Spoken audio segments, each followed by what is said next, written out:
Steve, from your point of view, what kind of message does it send to you, as your staff, and to the fans that you got these contract extensions locked up between Jordan and Andrew?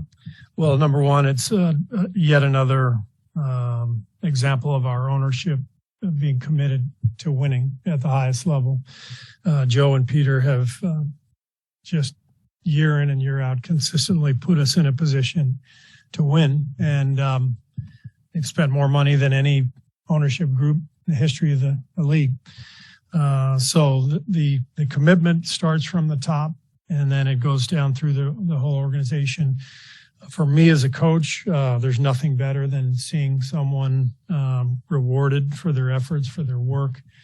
Obviously, this is life-changing for Jordan and his family, and you feel proud, you feel happy for him, his family, for all those nights he came in here working.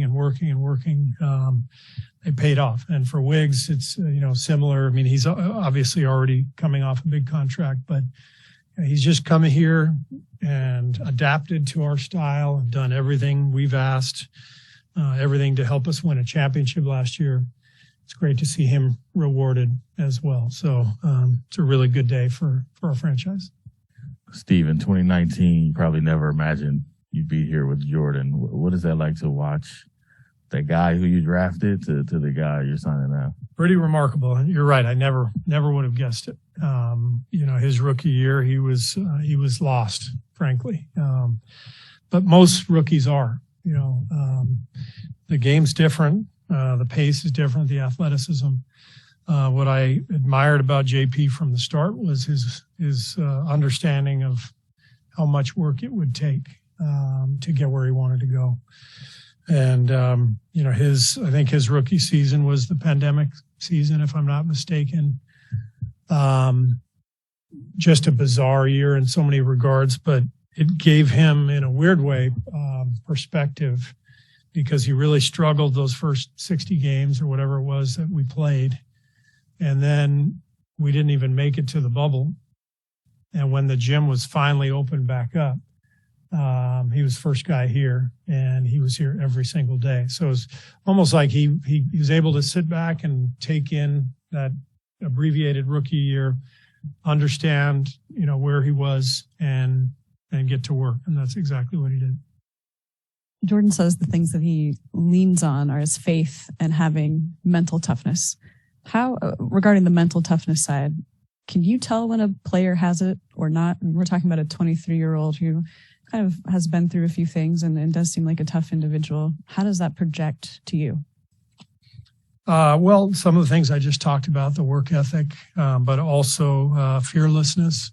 Jordan's always been a guy who has supreme confidence.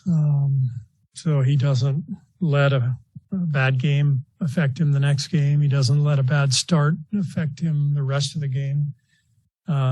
He keeps working, but he believes in his talent, and it's fun to watch.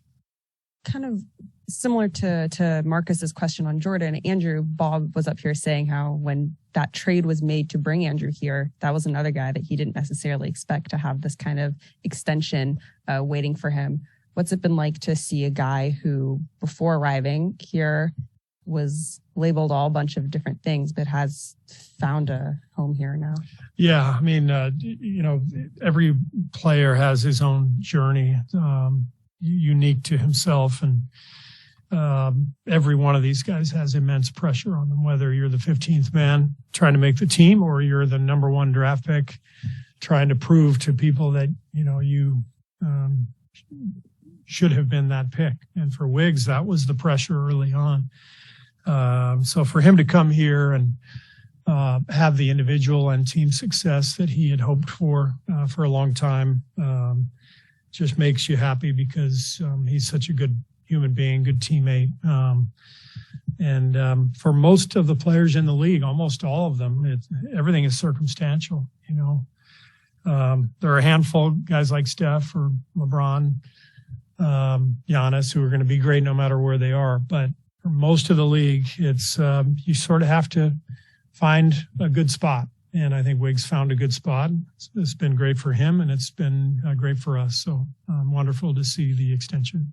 In your experience, and I know a lot of players say, if a deal doesn't get done at the start of the season, put it off out of your mind, focus on the season.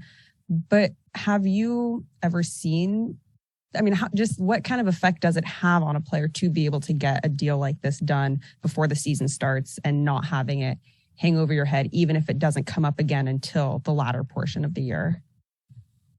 Yeah, it's, I never had a deal like this. So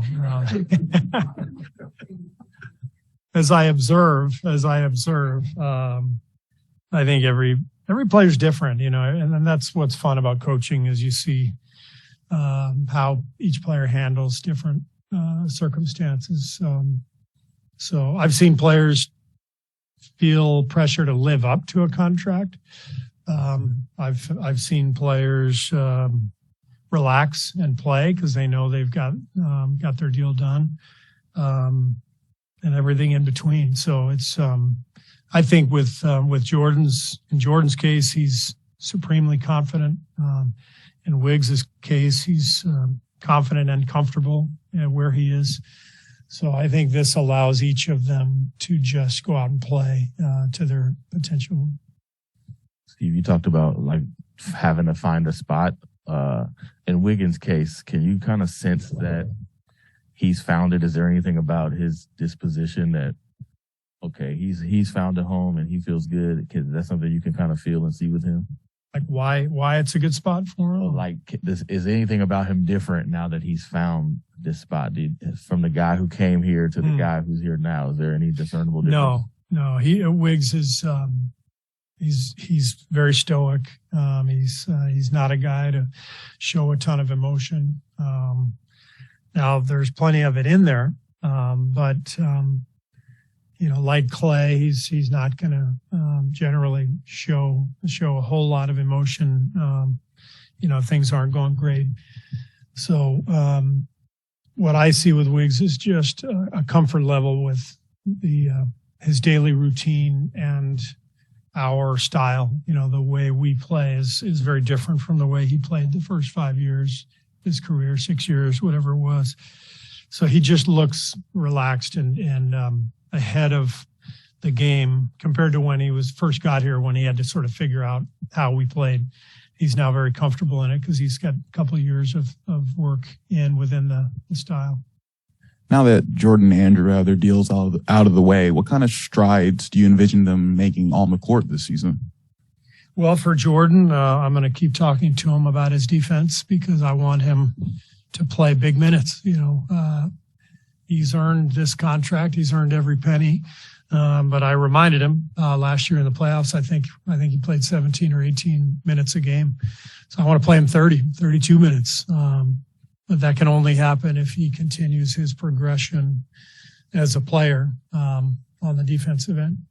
And, for Wiggs, he's in a great spot. He's established himself, I think, really well as a great two-way player. And he just has to keep doing what he did a year ago, especially in the playoffs. We want him to rebound. He rebounded so well in the postseason. I'd like to see more of that in the regular season, but other than that, continue to knock down shots and take on the opposition's best offensive player and go from there. Jordan said that Andrew was the guy who he just immediately clicked with when Andrew came to San Francisco. What have you observed from their friendship and just the rapport that those two guys have together? I think they're in a similar boat in that they weren't part of the original championship core. They arrived around the same time. They are really key players who have had to find their way with the older group, and that's not an easy thing to do. So I think they share that in common, and they just really like each other. They're friends. They joke with each other. They're comfortable around one another. They play well together. They complement each other. So it's fun to watch them out there together.